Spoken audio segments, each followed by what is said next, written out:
Nu vill jag be uigurernas representant, vår kära vän Ahmet Tursun, att komma fram och visa sitt stöd genom sitt tal. Ahmet Tursun abi, buyurun lütfen.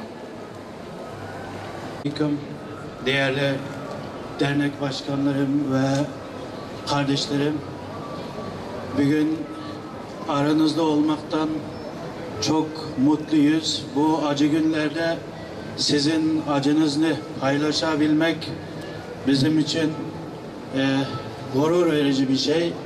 Bu acı günlerde hepimiz böyle dayanışma içinde olmamız lazım.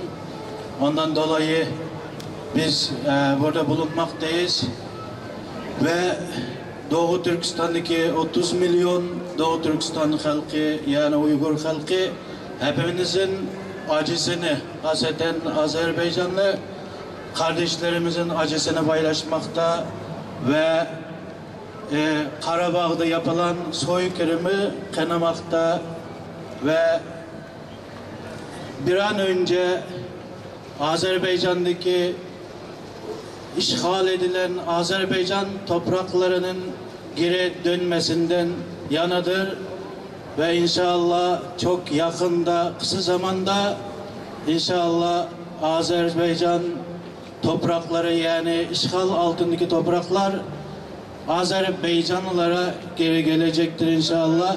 Ve benim sözü uzatmadan bizim sekreterimizin hazırlık yapmışlar. Benim sözü kardeşime bırakıyorum. Assalamu alaikum.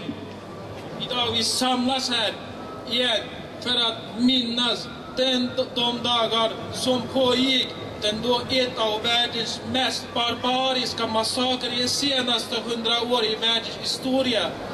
Den 25 och 26 februari 1992 genomfördes en massaker mot azerbajdzjanska folkgrupp i staden Khojaly.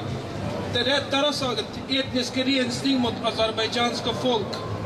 Enligt Human Rights Watch massaker skördade ungefär 613 civila, däribland 106 kvinnor och 83 barn. Massakern var skamlig, som riktade mot oskyldiga civila befolkning. Dessvärre, det erkändes inte av de länder som låg bakom den, vilket var ännu mer skamligt, medan de länder påstår sig för en demokrati och respekterar mänskliga rättigheter i världen. Vi som har samlats här idag, vi är mot de massaker och förtryck som pågår i hela världen. Vi fördömer de orättvisor och förtryck. Tack för allihopa. Assalamu alaikum.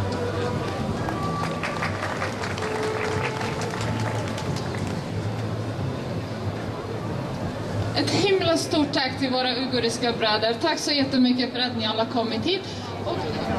Azerbaycan, Azerbaycan, ey kahraman evladın, şanlı vatanım. Senden ötürü can vermeye cümle hazırız. Senden ötürü kan dökmeye cümle kadiriz.